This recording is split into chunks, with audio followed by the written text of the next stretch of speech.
श्री शिवाय नमस्तुभ्यम। हर हर महादेव। छत्तीसगढ़ राज्य के दुर्ग शहर के पास कोड़िया तहसील में गुरुजी पंडित मिश्र जी के द्वारा गोपित्र शिव महापुराण कथा 13 अक्टूबर मतलब 7वें दिन की कथा आज पूर्ण हो चुकी है। आज की कथा बहुत ही अधिक रोचक जानकारियों से भरपूर थी, इसमें गुरुजी ने अच्छी जानकारियां दी हैं, पत्र पढ़े हैं। साथ ही आज गुरुजी ने शिवलिंग पर किस प्रकार जल चढ़ाने से हमारी बात महादेव तक शीघ्र ही पहुंच जाती है और महादेव उसे शीघ्र ही सुनते हैं, उसकी जानकारी भी दी है, जो हम आपको इसी वीडियो के अंत में वीडियो के माध्यम से समझाएंगे। साथ ही गुरुजी ने सभी से कल 14 अक्टूबर पितृमोक्ष अमावस्या को एक सरल और आसान उपाय करने को कहा है, जिससे आपके जीवन में कभी भी धन संपदा की कमी ना हो। उसकी जानकारी भी आपको इसी वीडियो के माध्यम से प्राप्त होने वाली है। आज 13 अक्टूबर की कथा में गुरुजी ने 10 उपाय, पत्र, उपयोगी जानकारियां दी हैं। सभी की जानकारी आपको इसी वीडियो के माध्यम से देंगे। किसी कारणवश यदि आपने आज की कथा नहीं सुनी है तो पूरी कथा का रस्तत्व आपको एक छोटे से वीडियो से प्राप्त हो जाएगा। तो बढ़ते हैं आज की कथा की पहली जानकारी की ओर। शिव महापुराण की कथा 2 चीजें प्रत्येक व्यक्ति को प्रदान करती है। हमारा विल पावर, हमारा आत्मविश्वास मजबूत करती है पहला, और दूसरा है हमारे दिल की बात, हमारे मन की बात महादेव के चरणारविंद तक पहुंचा देती है। बढ़ते हैं आज की कथा की दूसरी जानकारी की ओर। मधु देवी जी पत्र लेकर आई। मेरी बहन के दामाद को गले में गांठ हो गई। बिहार के कई डॉक्टरों को दिखाया, सभी ने बड़ी बीमारी बताई। इसके बाद गले की गांठ बड़ी बढ़ने लगी। भिलाई बुलाकर चेकअप कराया तो यहाँ भी कैंसर जैसा बड़ा रोग बता दिया गया। मैंने कहा सीहोर चलते हैं, रुद्राक्ष लेकर उसका जल आचमन करते हैं। डॉक्टर ने कहा कि गले और मुख के पास का जो भाग है उसे काटना पड़ेगा और आवाज़ रहेगी कि नहीं, कुछ कह नहीं सकते। हम ऐसा ऑपरेशन कैसे करा लेते?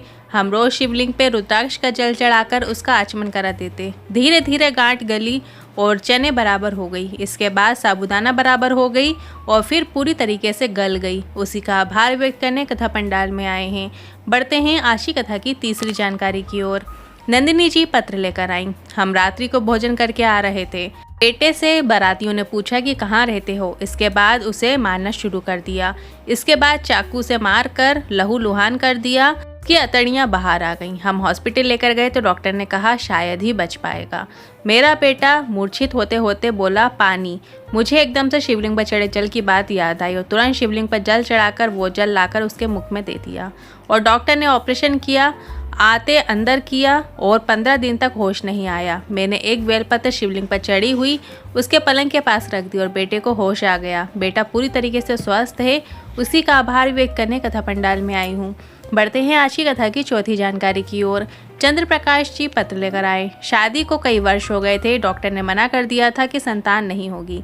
डॉक्टर ने यहाँ तक ये भी कह दिया था कि आप गोद ले लें क्योंकि आपको जीवन में कभी भी संतान सुख नहीं है। सब जगह जाकर गोद भरवाई, पूजन करवाई पर लाभ नहीं हुआ। फिर किसी ने सफ़ेद आंकड़े की जड़ वाला उपाय बताया और साथ ही पशुपतिनाथ व्रत के बारे में बताया। मैंने दोनों किया। मैंने पशुपतिनाथ व्रत धारण किया, साथ ही सफ़ेद आंकड़े की जड़ वाला उपाय भी किया और बाबा की कृपा से संतान की प्राप्ति हुई है। उसी का आभार व्यक्त करने कथा पंडाल में आई हूँ। बढ़ते हैं आज की कथा की 5वीं जानकारी की ओर। कार्तिक के महीने में, जिस महीने में भगवान कृष्ण जी ने गोवर्धन पर्वत उठाया, बंसी बजाकर गौएं चराईं, ऐसे कार्तिक के महीने में 3 नवंबर से 9 नवंबर तक दोपहर में 2 बजे से 5 बजे तक कोसी कला व्रज के पास शिव महापुराण कथा होने वाली है, जिसका आनंद आप आस्था चैनल यूट्यूब के माध्यम से भी प्राप्त कर सकते हैं।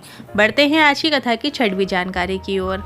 मान लो तुम्हारे पास बेलपत्र नहीं है, दूर्बा नहीं है, पुष्प भी नहीं है। पूजन के दौरान कोई चीज़ की कमी हो जाए तो आप उसके निमित्त एक चावल का दाना अर्पित कर दिया जाए, क्योंकि अक्षत का मतलब होता है शंकर भगवान के पूजन में सारा साहित्य एक चावल के दाना अक्षत के रूप में अर्पित हो गया।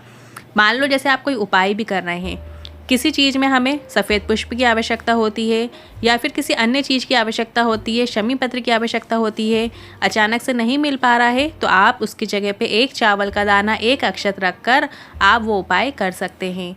बढ़ते हैं आज की कथा की 7वीं जानकारी की ओर।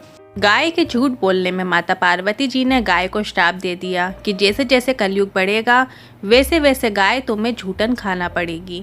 इसके बाद गुरुजी ने बताया, माता पार्वती ने कहा कि मैं इस समुद्र तट में खड़े होकर कहती हूँ, संसार का मनुष्य कितना भी दान करे, पुण्य करे, पर अगर झूठ बोलता है तो उसे इस मृत्यु लोक में जन्म लेकर झूठन खाना पड़ेगा। बढ़ते हैं आज की कथा की 8वीं जानकारी की ओर। आज गुरुजी ने विशेष उपाय की जानकारी देते हुए बताया, अगर जीवन में कोई बहुत विशेष कार्य हो, बाबा से कोई बहुत ज़रूरी बात कहना हो और बाबा नहीं सुन रहा हो, आपको दक्षिण दिशा में उत्तर की ओर मुख करके बैठना है और जब इस प्रकार से आप जल चढ़ाओगे उसका रिजल्ट आपको जल्दी देखने को मिलेगा। आपकी विशेष कामना है, आप 1 लोटा जल लेकर जाइए, दक्षिण दिशा में उत्तर की ओर मुख करते हुए बैठकर आपको जल चढ़ा देना है। बस आपको इतना ही करना है। बढ़ते हैं आज की कथा की 9वीं जानकारी की ओर। श्राद्ध पक्ष की पितृमोक्ष अमावस्या की शाम को कल 14 अक्टूबर के दिन आप आपके नज़दीक में शहर में जो भी घाट है, तालाब है, बावड़ी है, वहाँ पर जाकर आपको एक दीपक ज़रूर प्रज्वलित करें। ये दीपक आपको दक्षिण दिशा की ओर मुख करके दीपक की बाती भी आपको दक्षिण दिशा की ओर रखना है। दक्षिण दिशा की ओर मुख करके अपने पूर्वजों को विदा करते हुए उनसे विनती करते हुए कि हमारे जीवन में कभी भी धन वैभव की कमी ना हो और घर में सदैव सुख समृद्धि बनी रहे, घर से बीमारियां दूर रहें, इस प्रकार से निवेदन करें। अब कुछ बातें ध्यान रखने योग्य है। दीपक लंबी बाती का होना चाहिए और दीपक में आपको घी का प्रयोग करना है। दीपक को आपको नदी में बहाना नहीं है, आप किसी दोने में लेकर नदी में नहीं बहाना है, आपको उस नदी के तट पर ही रखना है। इस बात का आपको ध्यान रखना है।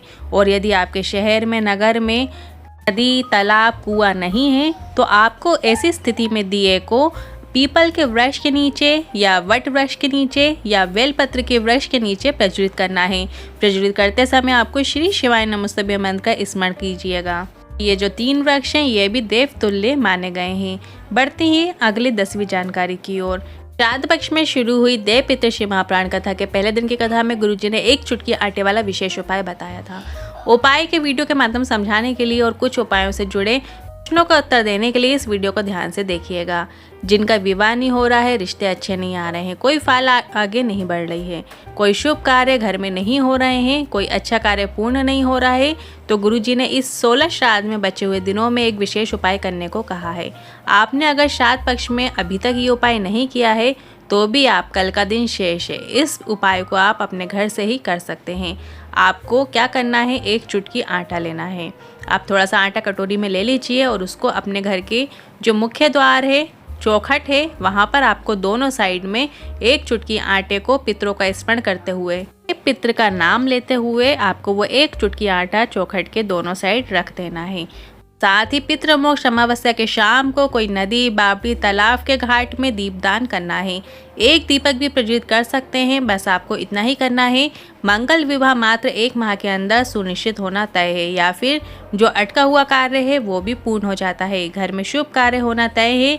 ये विशेष उपाय आप कल कर सकते हैं। कल मतलब 14 अक्टूबर के दिन आप ये उपाय कर सकते हैं।